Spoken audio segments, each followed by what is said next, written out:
wasiirka wasaaradda warfaafinta dhaqanka iyo wacyigelinta Soomaaliland mudane Cabdiraxmaan Cabdilaahi Faarax iyo wasiirka wasaaradda horumarinta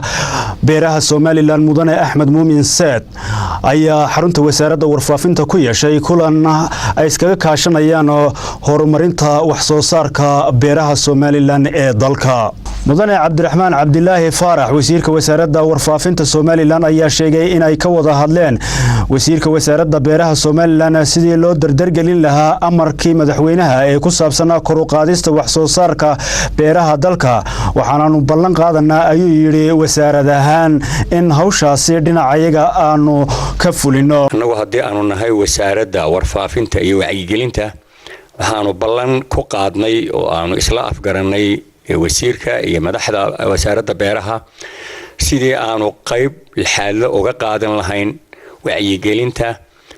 iyo tilmaamida iyo baridda dadweynaha qiimaha oo wax soo saarka dalku leeyahay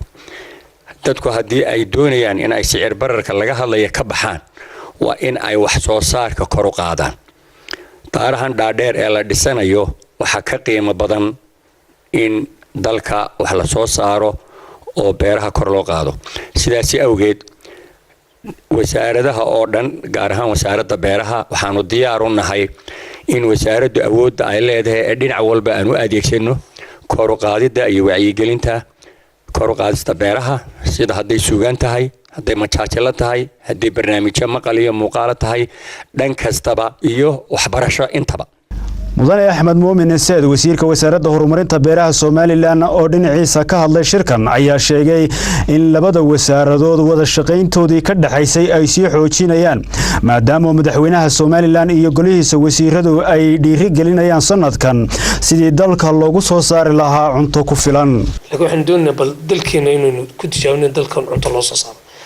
taaba darteed baan waxaan wasaaraddan wasiirka iyo wasaaraddan kala hadlaynay sidoo wacyigelin ballaaran loogu sameyn lahaa bulshada reer Soomaaliland inay dalkooga beertaan oo kala soo baxaan runtii wasiirka iyo wasiir ku-xigeenka iyo howlwadeenada isla garan arinta waxaan u saarnay team labada dhinaca wasaaradda beeraha iyo wasaaradda warfaafinta oo runtii ka soo wada shaqeyn doona